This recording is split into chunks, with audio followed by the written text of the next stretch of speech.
Detský svet je predovšetkým o zábave a hraní sa. Hlavne v zimných mesiacoch však mali rodičia málo možností, ako sa poriadne vyšantiť so svojimi ratolesťami. Nude je ale koniec. V Čadci vyrástlo nové detské zábavné centrum Kinderko.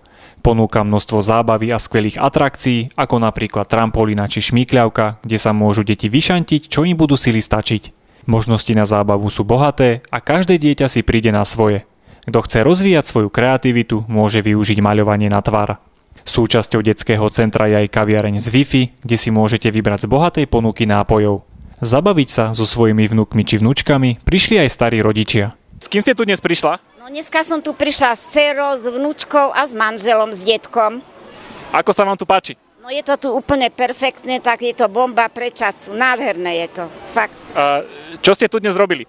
No hrali sme sa s vnúčkou, dali sme si kávičku, zákusok, pivko, no bolo ohromne.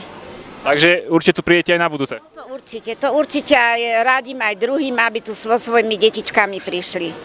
Ako sa ti tu páči? Pekne. A čo sa ti tu najviac páči? Tiger. Čo si tu dnes robila? Všetko, kde si sa hrala? Na kolobežke, na trampolíne.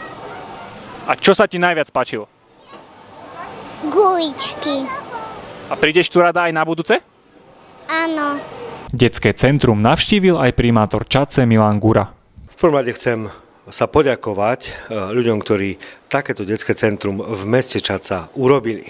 Že nielen reštaurácie, ale aj krčmy, ale takéto detské centrum pre naše najmenšie deti, pre mamičky, ktoré si ich tam môžu nechať vyšantiť, vzniklo práve v Čadci. Chcem podotknúť, že Čadca takéto niečo potrebovala a som za to vďačný. Viac informácií nájdete na webovej stránke www.kinderko.sk.